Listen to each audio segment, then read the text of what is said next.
All right, Dean Legge, Matt DeBary. We're going to talk about the recruiting wrap. It is, wow, look at Claude and them putting front end back there.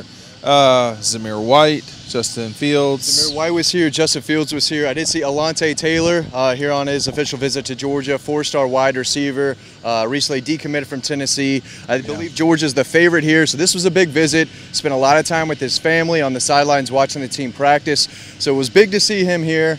Brayton Cox, another guy. Interesting. Very interesting. We'll see where that goes. I mean, I've been told he's still a solid Ohio State commit. But I mean, he wouldn't have really showed up here if he was 100%. He's a guy who definitely has a spot if he wants to flip. I think the staff would love to have him. So we'll see where that goes. I'll try to reach out to him this week, but I didn't think he would be here. He did show up, had a great time. Why are you doubting the magician Kirby Smart? I don't want to doubt Kirby Smart. He could make it happen, but I do think that they have Azeez Ojulari at defensive end, Adam Anderson, more of an outside linebacker type, different than Brayton Cox, but they have two really, really good pass rushers already in the fold. Now, Brayton Cox is better than Caleb Tanner. I will say that, and they would love to get Brayton Cox. So are you telling people to read between the lines, or are you just saying, hey, you know? Read between the lines maybe next week, but right now I don't want to jump to conclusions just yet, but he was here. He did have a good time, hung out with a lot of Georgia commits, so, I mean, take it, you know, for what it's worth, but he was here and having a good time. I think he will sign in December. I think most of Georgia's commits already will sign next month, so that was big. Let's talk a little bit about that, and you and I don't know everything clearly. Right. What should people expect? So it is the 18th of November. Georgia's played their final game at home, and the signing day is the 22nd. 20th to 22nd. It's like a 3-day thing there. So I'm thinking December 20th, a lot of these guys who are committed right now will go ahead and sign. I don't know why they wouldn't. I'm sure Kirby would love to get those guys already signed up. So just to be clear, you think of the 18 kids committed right now, that all 18 will sign in December? Yeah, if the coaches want them to, I'm sure they would. There might be a couple that say, you know, the staff says, hey, why don't you wait till February? You know, maybe that stuff always happens, and it's really tricky. This is the first time this has happened with an early signing period. So this is now signing day, December. Yeah, I mean, you're going to have the drama. I'm expecting, you know, drama just like it would be in February. Maybe not as much, but I do think most of the guys that are already committed will be signing probably December 20th. So that's interesting because if you're at 18 right now, and you're looking at anywhere from 23 to 26. Yeah, 26 seems high. Yeah, I guess it depends on a lot of factors. Guys leaving early, this and that, you know, transferring and all that. So, but I think Georgia's in a really good spot. If you're going to turn down, if that did happen with Caleb Tanner, kind of pushed him out there, they must be feeling really, really good about the spots left. And especially with Alontae Taylor, I did not think that Georgia would take a third wide receiver in this class with Jackson already in the fold, Elijah Moore, and Dominique Blaylock, Jaden Hazelwood in 2019. I didn't think they would take a third receiver, but he's really good, and it says a lot about how the staff really likes Alontae Taylor to take him. It's just such a major shift. You know, my entire time doing this, 17 years, that's a long time to do something that, you know, and then this is a fundamental shift in recruiting across the country. Yeah. I wonder how many top 100 kids will make it to February, because you know there's going to be some. Right. And that's the question is, you know, it appears to me from playing in a All-Star game in January, late January, that Justin Fields will not enroll early.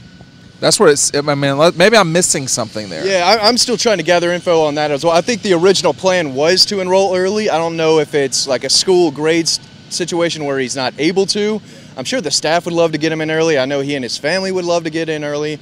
But again, going back to that, you know, the guy signing in November, there's still targets who are going to be deciding before then. Jamari Sawyer, Cade Mays, KJ Henry. Still don't think Georgia's going to get KJ, but they're very much in the mix. You know, who knows? Crazier things have happened. So you could add those guys to the list of guys who will commit and then sign in December. You get him from, you know, you kind of keep him from Clemson. You will basically have done what you wanted to do in North Carolina. Absolutely. I mean, North Carolina is it's important for Clemson. If Tennessee wants to be relevant, they're going to need to recruit North Carolina better, Georgia obviously. loves going to North Carolina. But I was going to say everything in sort of eastern North Carolina, Charlotte over, you could make a lot of money over there. And I don't think I'm with you. I mean, I'd be skeptical, but you can't know. Right. I think Trey Scott is doing a really good job over there. A lot of these North Carolina prospects know him from his time at North Carolina, and he's a young guy. I think he recruits that area a lot. So he's doing a really good job from what I've seen. And again, Georgia always does well recruiting the state of North Carolina, and it's going to happen again in 2018. So this is one of the final times, and what we can't know is what will happen when they play Auburn or Alabama in the championship game. So this is one of the final times where Georgia controls the atmosphere. Yeah. From here on out, they've only got, and I don't know the recruiting calendar off the top of my head like I used to because it's changed. Right. But if you're ending it on the 20th, you play on the 2nd or 5th or whatever it is. Right. That means you only got a weekend or two to get kids in.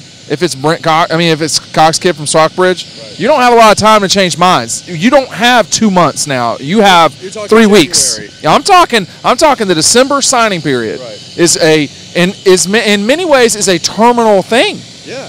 And so the question is, what do you do for that 3 weeks after the championship game? I mean, that's when you got to hit the trail the hardest. I mean, you got your guys locked up. So there's what if you're in the playoff? Like the playoff. I mean, it's going to help. You can go to these houses and say, hey, you know, I didn't see you this week because we were in the playoff, in the championship. Maybe show a ring or two to the family and all that. That definitely helps. But I think Kirby wants to get these guys signed in December so they can focus on their final 5, final 6 guys to recruit hard in January and get those kids in February. Okay, so do you think obviously for Georgia, if you are pursuing a kid and they don't sign with another school, that's at least a win. See, we're no longer in a zero-sum game with recruiting right now. You used to have zero-sum where everybody signed on a terminal date. Now we have 2 terminal dates. So kids not signing is going to be a win for certain schools sometimes. And I think a lot of staffs are going to try to get kids to, who are currently committed, but hey, don't sign in December just yet. We're still going to come after you. Sign with us in February. This is going to be really tricky, man. Yeah, it really is. Really tricky. And again, numbers are so, tight right now. And this is Georgia staff who's going after the very best. They're going after the best. They're doing a great job. So they're in the running still for a lot of really talented guys. Some are going to have to be turned away, but this is going to be a very, very good class. It's going to be crazy getting there between December and who knows what happens in January and leading up to the February signing day with everything in December. But it's going to be wild. Either way, Georgia's going to have a very, very good 2018 recruiting class. Better than you thought coming certainly 6 months ago. Absolutely, yeah. I knew they would turn it around and have a good class. I wasn't, a lot of people were freaking out a little bit in the spring, and they had right to. There was reason. Yeah, absolutely. I knew they would turn it around because a lot of their targets were committing at the end of the summer. The nutty thing is, it's a little bit like the season. If someone were to tell you, you'll lose your starting quarterback, you'll lose the number 1 player in the state and the country. Right. He will sign with another program. Yeah. And you would say, oh, well, now you're 10-1. And, oh, well, he signed the number 1 player anyway. Yeah, you got this Justin Fields guy. But wild. Yeah, losing Trevor Lawrence was big, but as it turned out. Apparently not as big as it felt like. Not as big as it felt. At the time, that was a huge loss. And Justin Fields was still coming into his own. He was not the number 1 player in the country at that time. Still really good player, but, Georgia would pass Harrison and Justin Fields to go to Cartersville, back in the day. And that turned around pretty quick. I know you love Trevor. I like Trevor a lot, but I think the future is what Justin Fields is. It brings that element, that Deshaun Watson element, the guy who can take off. Deshaun Watson got hurt a lot. Yeah. Okay. The only thing I would say is if you watch Jake Fromm tonight, he made 1 game-changing play with his feet. Yeah. There's going to be a lot of game-changing plays with Justin. For sure. The first time Justin Fields comes in as a backup and takes, a handoff 50 yards, jumps over a guy, stiff arms a guy. People won't understand it. I mean, the competition will never end here. All right, we've gone almost 10 minutes. We're gonna wrap it up. All right, we'll see y'all maybe at Tech. I don't know. Yeah. I don't know. Okay. All right.